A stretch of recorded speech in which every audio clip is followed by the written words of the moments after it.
Here's 12 horror films that I really think should be in your collection that didn't really fit in yet into any categories or lists that I've been doing, but I wanted to give a shout out to these films. They're great DVDs in my collection. I think everybody should at least take a look at them and see if there's something that they might like. If they don't have it, some of these are cult classics, some of these are kind of not as well liked. And the first one on the list is Basket Case. I love Basket Case. It's a really weird film. I can't say much of it. This is the 20th anniversary something weird video edition, and it's different. I don't think there's another movie like Basket Case. It's Frank Henenlotter, and he does some very strange but very fun films, and none more fun and funny and weird and gross than this one here. If you're going to get any of his films, that's the one to pick up first, and I love it. Cat People, of course, the remake of the Val Lewton film, done very different. Of course, it's not done the way the Val Lewton film was done. We got Natasha Kinski at probably her most beautiful, Malcolm McDowell, John Hurd, Annette O'Toole. It's a gorgeously shot film. Malcolm McDowell was amazing in this. Natasha Kinski is enigmatic and sexy. I love this film. There's some great special features on the DVD. It's one that should be in your collection. A lot of times when a horror star, especially an older horror star, will go out and make sadly a lot of crappy movies near the end. It's kind of like the Lugosi syndrome. But luckily, every once in a while, a shining star comes through to help out the guys with, and they get to actually make something that really means something.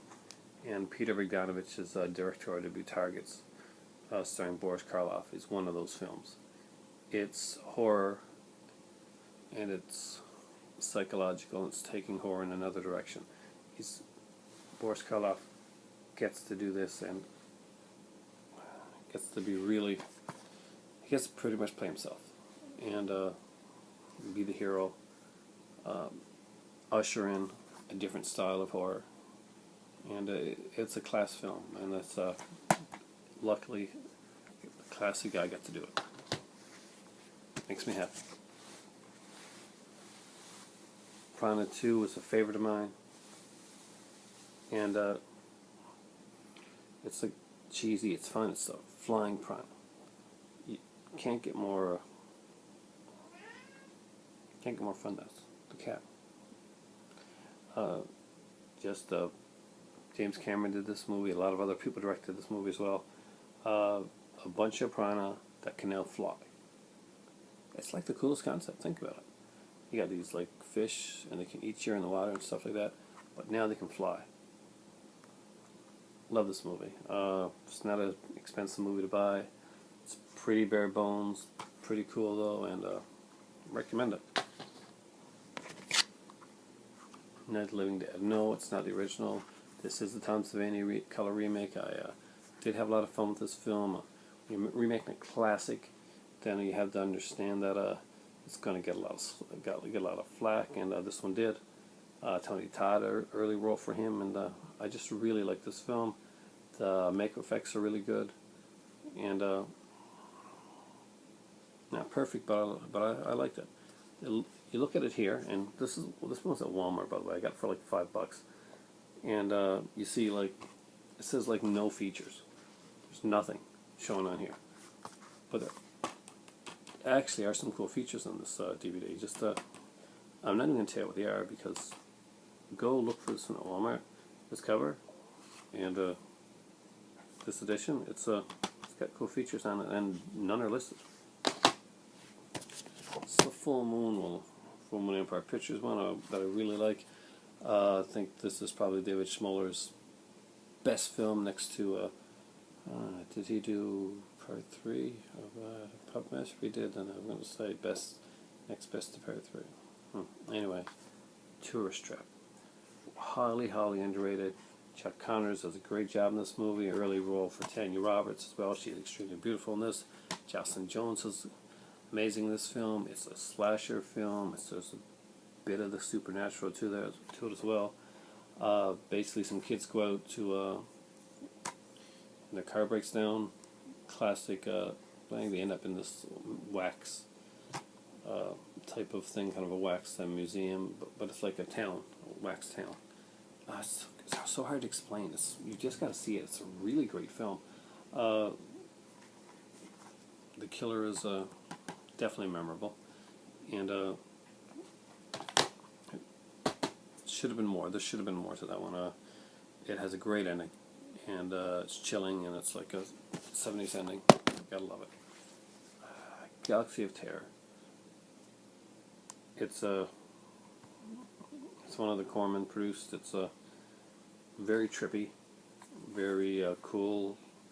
Edward Albert, Aaron Moran, Roy Walston, Zalman King, of course, who would go on to make Red Shoe Diaries.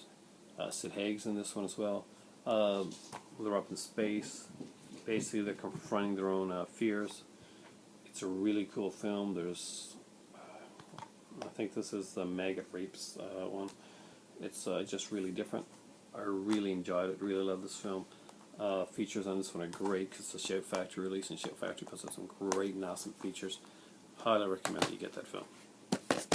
The next one's a adult feature, but I'm going for the second one more than the first one on this one, even though the first one was the one I actually bought this for originally. Is Curse. It's got Curse 2. Curse 2 is a really cool effects film. Has Joe Sholin in it. It's got J.D. Peck, and of course it's Screaming Mad George doing the effects. Some cool snake effects. Just got to be seen to be believed. Pretty cheesy. Not exactly brain surgery for a film, but it's really fun to watch. You will watch it over again. It does have a lot of rewatchability to it. The next one up is a very cheesy, very fun film called Night of the Lepus. If you haven't heard of this film, I'm sure you have. It's a lepus is it means bunny. They tried to make bunny rabbits creepy, huge bunny rabbits. So you got like superimposed bunnies, like guys in bunny suits. And I mean, it's got a cast. I mean, it's Stuart Whitman, Janet Leigh, Rory Calhoun. I'm pretty sure that Bones himself is in this movie from Star Trek. Yeah, DeForest Kelly is in this film. And bunnies, killer bunnies. Seriously, you gotta see it. You just got this. It's out of print now. You actually gotta go get the archive edition. But it's an incredibly unique film. I'm not gonna say it's a good film. It's not a good film, but it's different, and it's you'll watch it. You watch it all the way through. It's better than Frog. I'll say that much right now. Night of the Lepus. One of the least loved of the H.P. Lovecraft ones, and I'm just putting on there because basically it's something different, and that's I dig on. This is, of course, we got Brian Yuzna doing this one here, and directed by Stuart Gordon, so the guys are back together again. Unfortunately, it doesn't have the cast that the original films had. I did find this film was fun. It is by far one of the least of the of them, but if you're collecting the H.P. Lovecraft ones, this one has been your collection, like same as Curse. It's not the best film, but it definitely belongs to your collection. And look, doesn't that have a cool cover? Yeah. And just as a personal favorite of mine, I really like this film. I like the actor Tom Atkins. Night of the Creeps. Fred Dekker film. I'm a really big fan of his. I love Monster Squad as well. And this one here was just a really, really cool film. Cute alien effects. This is definitely a fun film. It's different, and it's unique. This is one of those that you're gonna watch. You're gonna watch over again, and it's gonna become kind of like a cult thing that basically where you and your friends are gonna get together, and it's gonna be like, want to watch a movie. And it's gonna be Night of the Creeps. It does so well. Where Dagon is a bad film, Night of the Creeps is actually a really, really good film, and get the director's cut if you can, because that is the one to get. And number 12 on my list here is a cult favorite of a lot of people, me included, and that's Peter Jackson's Dead Alive. Amazing gore fest, just fun film. Peter Jackson has never been better than when he's working on these totally imaginative, really fun, really gory, really over the top, kick ass for the Lord type movies. And this one is it's just an amazing film. I picked this up. If I had it in my collection, there would have been a 13th film, and it would have been Body Melt, another film that I loved a lot. But I don't have Body Melt, unfortunately, on DVD. Not yet, anyway. I heard it's coming out. And Dead Alive is one that I do love. It's another one of the Gorefest classics. Peter Jackson did such a great job in this movie. I'm not the greatest Lord of the Rings fan, so I'm not going to lie there. But I do love his early stuff. I do love Bad Taste. I do love Dead Alive. I do, but Dead Alive, I had to choose between Bad Taste and Dead Alive, and Dead Alive is the one that I go to more often. It's a Gorefest. So top 12 again, or for right now anyway, for this list. Dead Alive, Night of the Creeps, Dagon, Night of the Lepus, The Curse 2, Galaxy of Terror, Ultra Creepy Tourist Trap, Night of the Living Dead, Remake, Piranha 2, Flying Piranhas, Peter Bogdanovich's director debut, Boris Karloff in Targets, great film. The gorgeously and awesomely naked in this film, Natasha Kinski's Cat People. And the cheesy Gorefest of fun known as the original Basket Case. So there you go. It's 12 movies that aren't on a lot of people's lists, but that's just basically, this is a list of 12 good films that mostly good films. Some are just watchable films that should be in collections. Hope you love them. Have a great day, and for me now, it's time for tea.